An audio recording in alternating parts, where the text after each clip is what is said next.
Hi everyone, and welcome to Almost Cancelled, the television podcast here on the Mild Fuzz Podcast Network. I'm Peter Bradley, and with me is Mario Miranda. Hey everyone. And Connor Ryan. Hi guys. And today we're going to be reviewing a bunch of shows for you. The Man in the High Castle, the Amazon Prime original series that just came out last week. Ash vs. the Evil Dead, Scream Queen, Supergirl, and last week's episode of Arrow, which we missed. If you're watching on YouTube, they're all separate videos. The links will be at the end of the video. If you're listening to the audio podcast, you can find timestamps to all of those in the description. Now, little bit of just sort of housekeeping here. Mario is actually missing for most of those reviews because his computer died, and he is only just got his new computer. And because we recorded all the reviews, other than one before now, he's missing for a lot of those shows. Although, as luck would have it, most of the shows you actually usually review, Mario, were off this week for Thanksgiving because it's a much shorter list than normal. So, maybe that's almost irrelevant. I didn't really... Technically, the only one you really missed was Ash vs. the Evil Dead. So, I guess that last 30 seconds was kind of pointless. But that's this show, people. Almost Cancelled TV. But of course, before we get to any of that stuff, we are going to talk about the week's TV news. And first up, some tidbits about Legends of Tomorrow, the new DC show that's coming on the CW. We got a premiere date for it. It's going to debut on January 21st next year, which I believe is a Thursday. Am I right in saying that, Connor? Yeah. So it's going to be a Thursday show, which is nice. It's nice that it's not on Tuesday with like the other 6 shows that are on Tuesday. It's only because Flash is already there. That's true.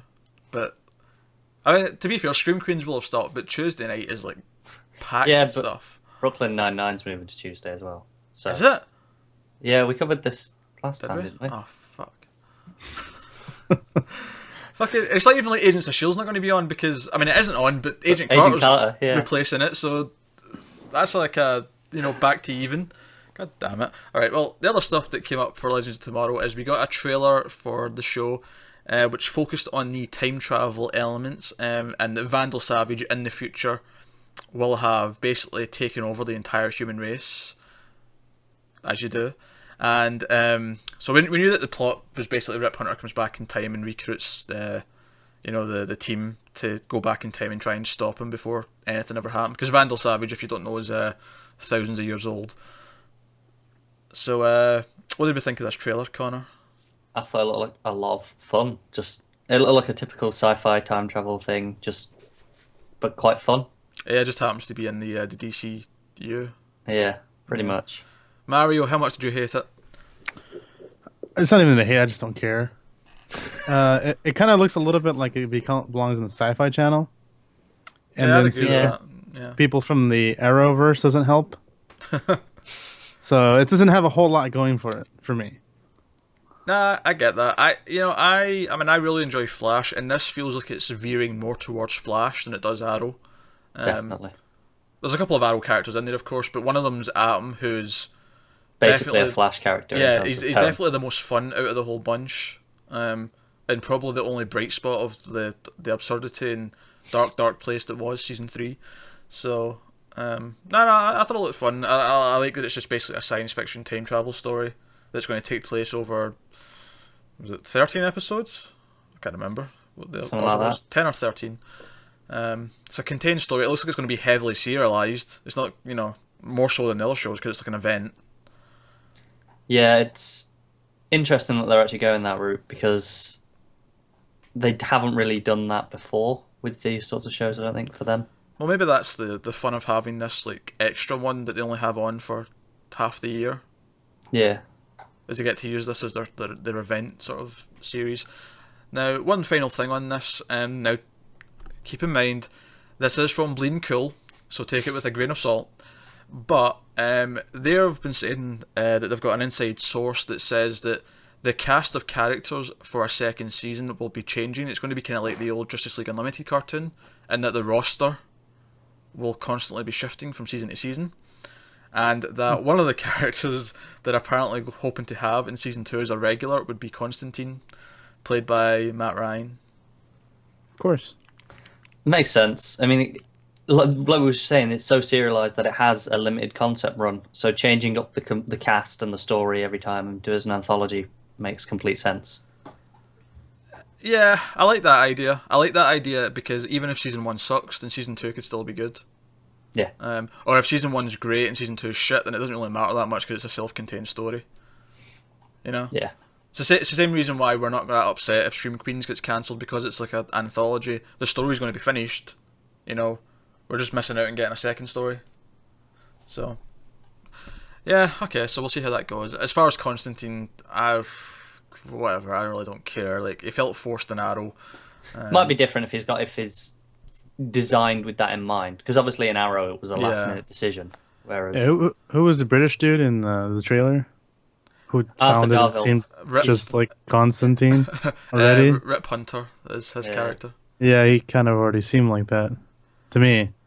More I'm not familiar with the character in the comics. I don't really have a background, but but based on the accent and the way he acted, it just seemed like Constantine. But with time travel. Yeah.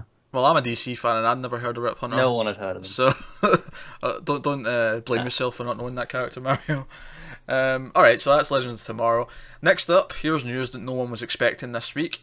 Tremors, yes, the movie, Tremors, is the next thing to get turned into a TV show. It's and not only that, Kevin Bacon, who starred in the original movie, is not only executive producing it, he's actually coming back to star in it. Of course. What happened to his career? I mean, I'll grant you, this seems less random than Uncle Buck, but at the same time, it's pretty fucking random. Didn't Tremors just get a new film? Yeah, Tremors 5 was a very low-budget film that came out, and the only reason why I even know it exists is because one of our friends in our Facebook group, Daniel, is a huge Tremors fan, and rushed out to see it. You're very excited by the news.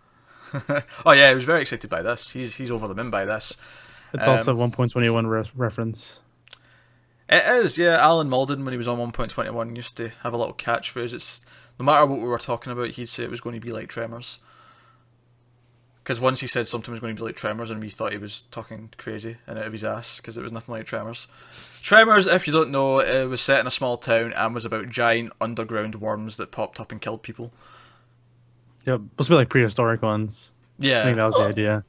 Well, forgive me for not remembering the exact mythology. It's been a while since I've seen the I haven't film. seen it in a long time either, but I just remember that. I just remember Kevin Bacon wore a cowboy hat most of the time. Yes. That's what I remember about that.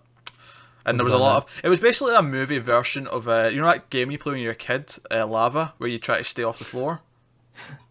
Yeah. It was basically a movie version of that because the characters all had to try and stay up high and off the ground because it was out in the desert kind of setting, so that they'd be popping up out the ground. So it was basically that. It was fun. Like, I enjoyed the first one. I've never seen any of the sequels. I've only seen the first one. Yeah. That said, I mean, I would watch this show. I'd try the pilot. Like, I mean, it's a monster movie turned into a TV show. Hey, with all the other shitty pilots you've tried, you've got no excuse not to. Exactly. Yeah, this one could be cool, depending on how they play it. Yeah. It's kind of like how when we're talking about the Friday the 13th series that they're developing, it's like, how do you turn like a slasher movie into a 13 episode season? You know, I'm thinking the same thing with this. How do you turn like a 90-minute monster movie into, 13 episodes, 22 episodes even? Because you've got to really mine the mythology. Yeah, there's no network attached yet. But with Kevin Bacon producing and starring, I'm sure someone will be jumping at the chance to pick this up. Yeah. Alright, some good news. iZombie Season 2 has had more episodes ordered. It got the original 13. It didn't get a back 9, interestingly. It got a back 6, taking it to 19 episodes for its second season. That's fine, I think. Yeah, I mean, I'm not complete. This reminds me of Chuck Season 3, I think, was 19 episodes, randomly. But I think the reason for this, and this is what everyone's saying, is that CW only have 10 hours of primetime programming per week. Yeah. And they've got Legends of Tomorrow coming in, and they've got other shows coming in mid-season. Because the other show, My Crazy Ex-Girlfriend, only get 3 more episodes. So it's kind of like they're just like giving them a little bit more to let them finish the season, but they're making room for other shows. Yeah, iZombie especially, they did say they needed extra episodes, otherwise it was just going to finish brutally, basically, and just wasn't going to work. Yeah, you said that a few weeks ago that they said that this ends in a cliffhanger, and if it doesn't come back, then everyone's going to be really upset. Yeah. So I think this 6 is probably just so they can finish off the story and just get it done. That's it. I mean, I don't think it not getting a back 9 means that it's not getting a season 3. I think that network TV is becoming a little bit more accepting of the idea that they don't have to do 22 episode seasons. Yeah. Yeah. Which is good. It's good. Less padding and just more good. Yeah, means they can have 2 hit cult shows instead of 1 in the same slot. That's it. I don't know what they're putting in the slot when it goes away, but it may be terrible. But I mean, if it's good, then great. We get 2 great shows. Alright, so that's iZombie. Next up, now also news that no one was expecting this week, but I know Mary was happy about this. Vin Diesel announced this week that not only is work begun on a 4th Riddick movie, there's also a spin-off TV show called Merc City in the works that he is producing, and it revolves around the bounty hunters in the Riddick universe. Mario, you give your thoughts. I like the Riddick movies, but you're the big fan, so you. That's cool. I actually think it's really cool because he remortgages, like he added another mortgage to his house to be able to buy the Riddick. Well, he completely bought out the Riddick franchise, like the IP. Yeah, so he completely owns it solely. If I remember right, he agreed to do a cameo in the 3rd Fast and the Furious if Universal would let him buy the rights to Riddick. Right. So he did some deals, and it's kind of cool because if you read like the article, he talks about how he has his own production company, which he also has his own video game studio. That's the ones that made the Riddick games. They're actually pretty good. So I just think it's kind of cool that he makes an effort to like make all this stuff independently. I think, like, I mean, if I was going to be, I like Vin Diesel, but if I was going to be cynical, I would say he's making sure that the 2 franchises that anyone gives a shit about with him in it are just continually having more stuff to do. Because let's be honest, he's not the most diverse of an actor. You know. You're discounting the pacifier? How dare you, sir? I've not seen that classic yet myself. Nor have I seen The Last Witch Hunter, which was his recent offering, but I didn't hear good things. I'll say that much. Did you see Last Witch Hunter, Mario? It was fine. It was what to be expected from this kind of movie. I feel like Riddick's the same kind of. Riddick's kind of the same kind of movie. Like you don't expect that to be Shawshank Redemption. It's just Vin Diesel killing people. Pitch Black. This sounds very defensive. Yeah, Pitch Black and Riddick in particular are really solid sci-fi B movies. I think. Yeah. Really, really solid. Chronicles isn't as good, but it still has. They experimented a little bit too much with all the mystical elements. Well, they're trying to make it a franchise. They're trying way too hard to make it a franchise. Yeah. Whereas all we really wanted was Riddick on another planet that had its own gimmick, and that's what the third one was. And then we got Riddick, and then it worked out pretty well. Yeah, and that was good. So, based on the Riddick movie, I think if it's something more like that, they could be pretty cool. Yeah, if we get a cool team of bounty hunters, and follow them, it could be good. It could almost be very Firefly, but it could also be very Killjoys. So, you know. Yeah. Yeah, because the bounty hunters in Riddick were actually pretty cool. Like, having 2 of them and having, like, remember how they were arguing over bounties and stuff? Like, I can see it being kind of like that. Yeah, yeah. I can see it being like a team that worked together, but there's like a rival team or something and, you know, stuff like that. So, yeah, surprising news, but nice all the same. Now, if you wanted more science fiction shows set in space, luckily Netflix has got our backs because Lost in Space has been ordered to series at Netflix. Lost in Space, of course, was a TV show in like the 1960s. It was a really cheesy show about a family who get lost in space in a spaceship and were trying to find their way back to Earth the whole time. There was, of course, a movie as well in like 1999 with Matt LeBlanc. Trying to have a movie career outside of Friends and it not going so well. I'm quite positive on this news because Netflix tends to make good stuff. That's true. They even say in the press release that they're going for a still somewhat fun but more of a grounded and dramatic take, which is really making me think of Battlestar Galactica because the original Battlestar Galactica was really cheesy and over the top and goofy. And then the new version was great. It was, it took the premise, took it seriously, and made a good show. So that's what I'm hoping for. Yeah, I always think Fantastic Four were Lost in Space. I always get the same kind of vibe. Yeah, a little bit. Yeah. When you really think about it, they even have the same kind of characters. Because there's like kids, which is like Franklin and what's the other one? Daughter. But anyway, but could be cool. Of course, the good thing here is that no one's going to be crying and going, "Oh, that's not like the original show. What you doing? This is clearly its own thing that they're just taking the concept and rolling with it." Yeah. You know, and it's been a long time. It's not like there's been Lost in Space comics for 40 years that are still going on. Right? Does it have really a dedicated fan base? I'm sure there's some people in their 60s. There's probably a few diehards, 70s that are big fans. But generally speaking, I don't think that many people really care. No. Are you game for it though, Connor? Yeah, sure. I mean, Netflix's original content has been strong for the most part, and why not? Yeah, and I'm a science fiction fan. I like stuff in space. Exactly. It's funny though, because by the time this comes out, at the very least it'll be late 2016, maybe later. It'll be not that far away from the new Star Trek show, which was also a 60s TV show originally. Of course, there's been a lot more Star Trek in the, intermediate years, of course. We're also getting that, what was that Tim Allen movie? Galaxy Quest. Galaxy Quest. We're also getting that TV show as well, right? Oh, that's right. Like Yahoo or whatever. You know what, between the comeback of space TV shows. Between those three and the Riddick one, I feel like if one of them ends up being great, then we're good. We're golden. Yeah. Well, I think the interesting bit here is this is the first like science fiction-y show from Netflix, right? I don't think there's anything else. So yeah. Wonder if they're trying it out.